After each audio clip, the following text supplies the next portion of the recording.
Hello, my name's Chantelle Dusette at the Centre for Inclusive Leadership. I am Head of Creative and part of the Design and Delivery team. And today I am joined by my colleague, Jagz Doheley. I've been really looking forward to having this conversation with you. Thank you so much for agreeing to have this chat and just talk to you a bit about you and what you do outside TCFIL, because I think it's really important that we do that we talk about, you know, we talk about the things, the wins, the good things that our people are doing outside of the business. So thank you so much for giving up your time, Jagz, to talk to us. I've been looking forward to doing this since I met you, actually. You're welcome, Chantelle. I'm so excited for this, I'll be honest. I feel like the 15 minutes may be a bit short, but at some point I know we'll expand on this. I don't think it's gonna, I think it's gonna be a bit more than 15 minutes. Jagz Doheley, you are our client partner at TCFIL, but you're so much more. You know, you're the founder and lead consultant of Ribbons Consultants, with a focus on energy management and sort of coaching, management coaching, mentoring for startups. You offer one-to-one coaching sessions to individuals and businesses alike. And I feel like we need like a bit of a trumpet here. You were added to the Global Heroes Women's Role Model list in September 2020, which showcases leaders, essentially people who are championing women in business and driving change for gender diversity in the workplace. That's my trumpet. That is so amazing. So I think it's always interesting to start with you. So, I mean, I've said a bit about what you do and who you are, but if you could tell us a bit about you and also something maybe that we don't know about you. So thank you so much for that introduction. I loved it. It really encompasses a lot of what I feel are my achievements and my business's achievements. So thank you for highlighting those. I really see myself as a leader and a learner. And I think that's always shown in the way that I react in certain situations. And I know in my past careers, I may not have always felt comfortable not leading. And I think that's always shone sometimes, especially when I feel like something is right. My values were always really strong with me. And I think that's also why I knew that at some stage I would start my own business, because I knew that sometimes the reality of what I expected internally within a business never really reflected it. I found that really difficult. And so I knew I'd create my own path. And I'm so excited to be able to be in this position to do so, and to help people whilst doing it. So the mentoring aspect, a lot of the mentoring that I do mostly is volunteering for a lot of the businesses that I work with. Because I want to give back. That's always been an aspect of part of the business that I've always wanted to do, especially with people who are seen as being disempowered or are not always highlighted in society today. And there's quite a big community that's recently come to me with that are part of the chronic illness space as well. So a lot of that space has come to me, and I love it. I think that's something that feeds my soul, but also gives back. And then there is always the aspect, and it all focuses on what I call energy management. So energy management to me is the pot of energy that you wake up with. How do you spend it throughout the day without burning out and still having some left over for your family, your hobbies, your side business, or even the fun stuff, you know, something that we want to continue doing in our day to day. And that can be quite difficult for a lot of people. So the first stage is always awareness. And I feel like that's where a lot of my clients are building on at the moment. So that's a bit. That's really interesting. Do you have, so does the average person have a set amount of energy, and can they increase that energy? You know, are there things they can do that? Yeah. Okay. So then they come to you to look at, and is everyone different in terms of the different amounts of energy people sort of just have when they wake up, you know? Yeah, definitely. There's loads of different aspects that come into it. It could be I guess there's the aspect of the food we eat, the light we consume, that sort of side that a lot of people naturally think about, the exercise that we get. But then there's also the physical aspects of whether you have a menstrual cycle, whether you are naturally quite active, whether your gene system is in a certain way, how much sleep you get, and all of that adds into it. Then there's the soul sort of section of what music speaks to you, what art speaks to you, how do you express yourself, how do you intake energy?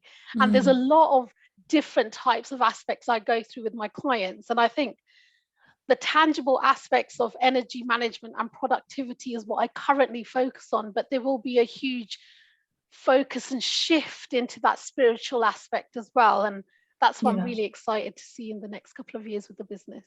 Oh goodness, that sounds so exciting to see that, because that, one might say everything is spiritual, but that is quite interesting when you look at, crossing sort of energy management into that area and seeing what that looks and feels like as well for people. You said that you knew you wanted to go into consulting because things weren't quite right, but I'd be interested to know, because I think a lot of people, they kind of might know they want to do something, and then it's knowing, but then that knowing becoming an action. So what was that time period for you between thinking to yourself, oh, I know I'm going to do this, to then actually going, oh my goodness, I've got a company now? Like, for me, I think I've felt it for the last probably 5 years and have been battling with it.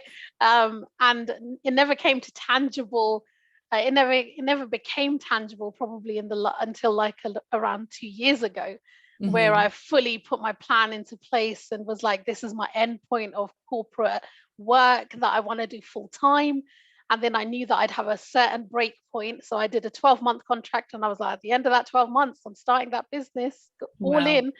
And so I made sure that as part of the contract, I'd have an increased salary to save a portion as well. But that's also what I help people do who have their side hustles, who want to increase into that world of entrepreneurship or consultancy, as I'm doing at the moment. But in the long run, you mix a lot of that bag anyway when you're in that space. But it does take time. It takes patience. It takes planning. And, you have to be fully aware and really conscious about the true state of your mental health, the financial health, your spatial, internal space in your home. Is there enough space to actually do what you want to be doing? And thinking about what you actually need to put into place before you move forward. But that's probably a slightly longer conversation. No, I think it is, because all of that, I mean, a dear friend of mine, I was kind of, this does link in, don't worry. And I really wasn't happy where I was living. And I just gave notice. And she was like, now you're giving notice, trust me, you're going to find the best place. And I was so scared, because I thought, I don't even know where I'm going, but I knew I couldn't be where I was. And of course I had to look and do with the rest of it, like you're talking about planning and all these really good things to consider. But she said, once you make that decision, you're so empowered because you've made that change. You've decided to make that change, and then everything else will just fall into place. And it did. And I was quite skeptical of it, because I was thinking, gosh, this is about where I live. This is quite scary, but everything did just come into place. So, a place came up that I could sort of look after while I was looking for somewhere to live, so I didn't have to be where I didn't want to be. And then I found this really amazing home. And it was so, so it kind of made me think of that when you said, that decision, and then, how it all sort of comes together, which I think is hopefully is inspiring for people who think, oh, I really want to do this thing and I'm not sure that I can do it. But just, maybe just giving yourself a date like you did, that 12-month contract, and going, right, I've got 12 months. And at the end of that, this is where I will be. Like, that's really inspiring, Jagz, to hear you say that. It's so hard though, especially when you're in a space where something makes your soul sing, right? Your heart is beating for this one thing that will make you flourish.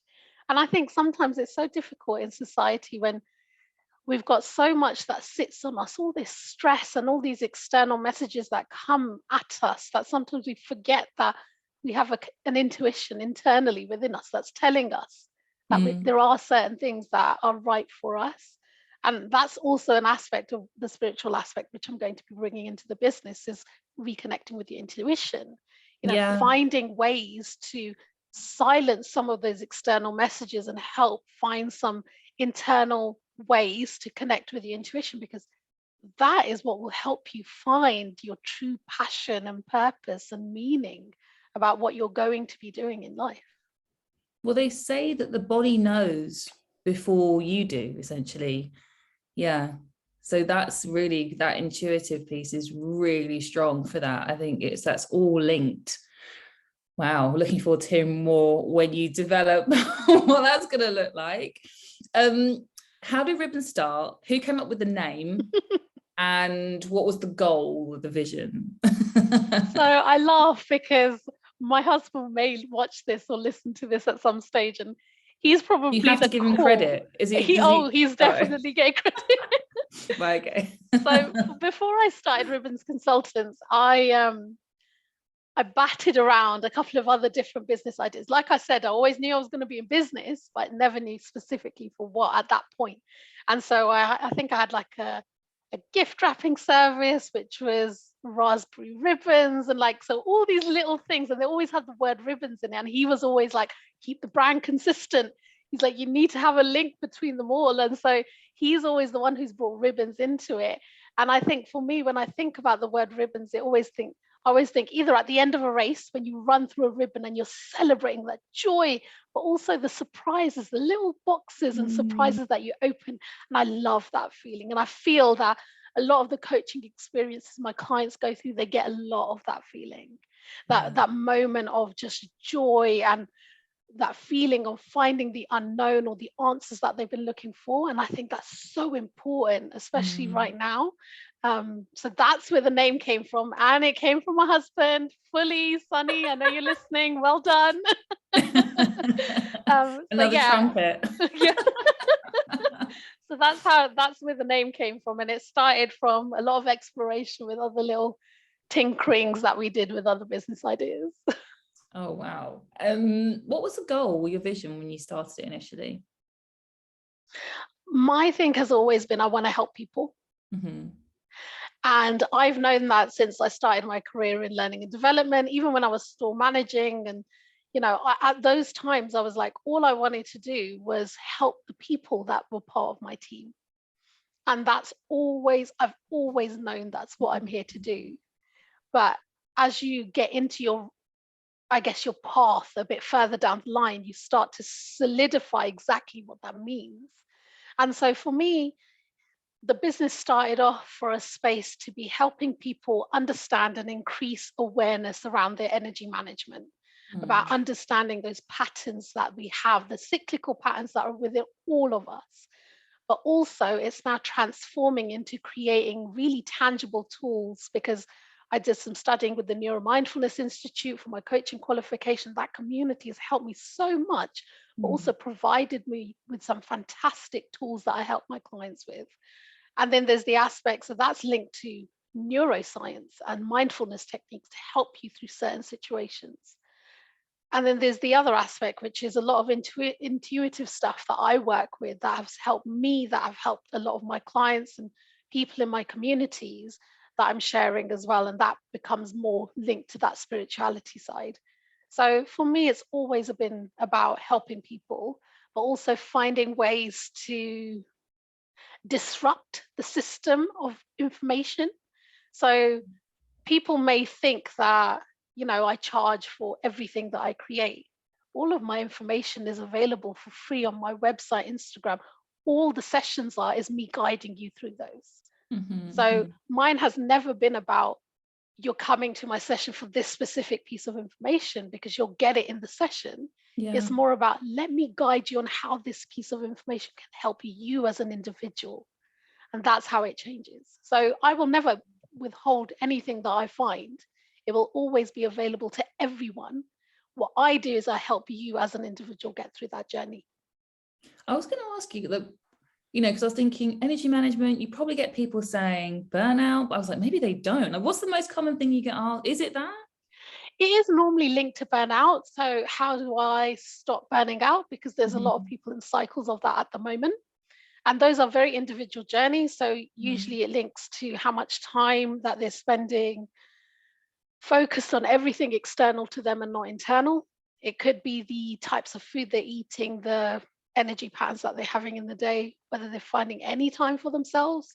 There's loads of different topics that it could lead into, but also how to re-energize is always a good question. So a lot of people right now asking what feeds me with energy. And I've always said that it's music and nature, but I'm also finding new ways to re-energize. And that's, I've always meditated for the last probably like 10 years. I've been meditating. And only probably the last 2 years, I've been really utilizing it to re-energize myself. And it's just been a phenomenal journey. So I help people get introduced into this journey of meditation if they're interested and if they feel it's part of their path. So there's loads of different ways. It's just finding the right one for you.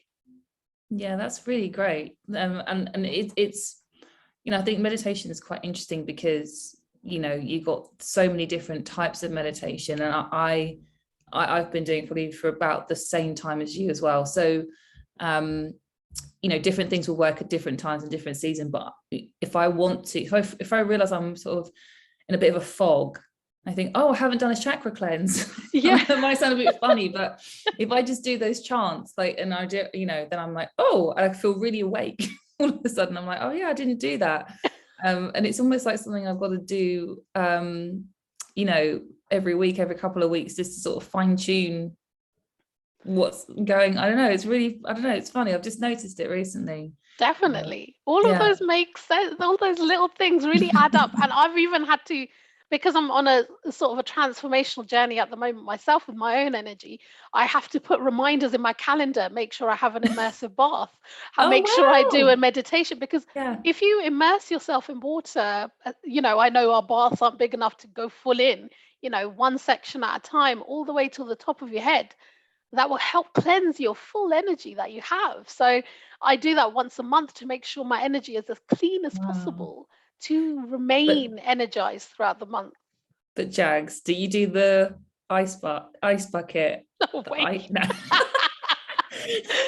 I ain't there yet. No, I can't do that either. I think I don't know if that's part of my journey. Oh my goodness, I could talk to you forever. I've got 2 more questions for you. Thank you so much for giving up your time to do this. What advice would you give your younger self? I've been thinking about this for a while. A couple of people have asked me this question. It always comes out with a slightly different answer, but there's always been a consistent theme of trusting yourself and don't listen to the labels that people put on you. There is so much, that heaviness we feel as soon as someone says a word to you that they feel defines you. Nothing defines you. You will define yourself at some stage, but right now, just let all that fall away as much as you can. That's so good. That's so good. Because it does. People get trapped in that, don't they? And then they just find it so difficult to come out of it. And they think, why have I been living like this? And then they realize, oh my goodness, because I was told whatever it was about me. And the more I heard it, the more it became my narrative, but it actually wasn't even who I thought I was. Yeah. That's so good. That's so good. And what do you think the world needs more of? For me, I think it's definitely 3 things: kindness, love, and compassion. And, I would have always started with love and compassion, but I've recently met a coach who leads with kindness, and her name's Yulia Rosay, and I love her work. And it's just completely shone a light on how kindness can shift us as a society. So it's definitely kindness, love, and compassion. Well, that feels like a lovely place to end. Thank you so much. Oh my goodness, it's been so great talking to you, and I hope everyone's enjoyed listening. You can find Jagz on Instagram, because you did say Instagram. That is where you are. Ribbons Consultants. is it consultant or consultants? Yeah, consultants. Consultants, thank you. On Instagram, to make sure I get the name right, and also on LinkedIn. Please do connect, and we will be sharing more insights from Jagz, from all the ribbons, and hopefully some few more bits and pieces. But thank you so much. It's been really lovely talking to you, like spending this time with you and talking. So thank you very much. You're welcome, Chantelle. Thank you so much for having me. I'm always available if you ever want to talk about your chakras or meditation. And I'm sure we'll speak soon. Thank you. Bye.